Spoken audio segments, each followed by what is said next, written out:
and Manila City. Sir, dun sa nabanggit ng difficulties, paano niyo po napadali yung mga yun? Mayroon po ba kayong pinag-aralan or... Well, basically, siguro passion ko na rin before. Kasi challenge eh. Ako kasi yung tipong, unang-una, hilig ko talaga. Naging hiligan ko na rin mag-program at saka yung ganong work to develop or to design a system.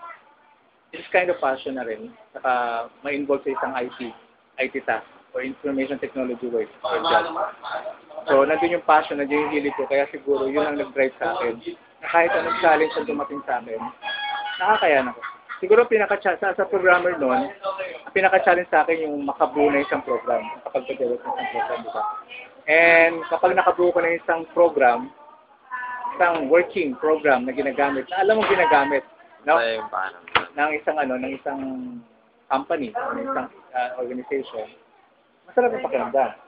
Parang self-fulfillment mo na yun. Siyempre mahirap. Nandiyan yung may mga times na hindi nakakatulog kasi may mga siyempre kasi pag as a programmer you are being hired and work in a specific period of time or hours. Sometimes for that specific period of time during your programming task, maraming mga errors. And mga errors na yun, hindi mo makuha sa isang upuan lang. O madibag sa isang upuan lang. So sometimes yung makatulog, iniisip ko kung ano yung solution doon. Tapos, pero kinabukasan naman, after I woke up, nakuha ko naman. So nandun yung tapos, mga ganun simpleng sitwasyon na nagkakaroon sa akin ng self-fulfillment. Sir, tell us about your workplace and co-workers. Does it help you to improve? Then or right now? Then was okay kasi they are supportive, cooperative with their project. So kasi nasa team ako noon eh. Team of 3. Okay naman. Masaya. Tapos right now, sa work ko, siyempre, since I'm the head of a unit or a division, masaya rin kasi nakakapag-handle talaga ako ng tao.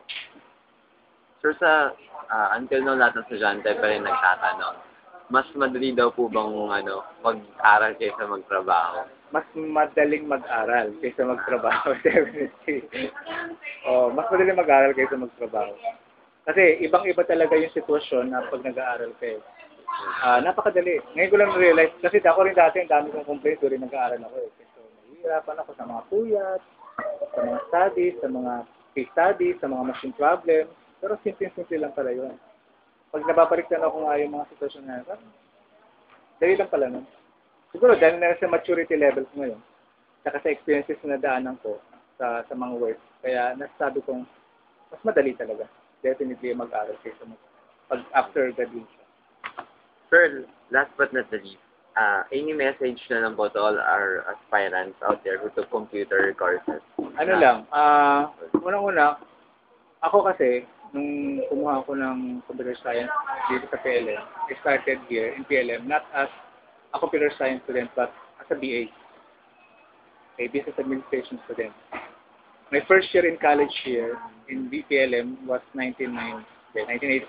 My first year I was taking BA.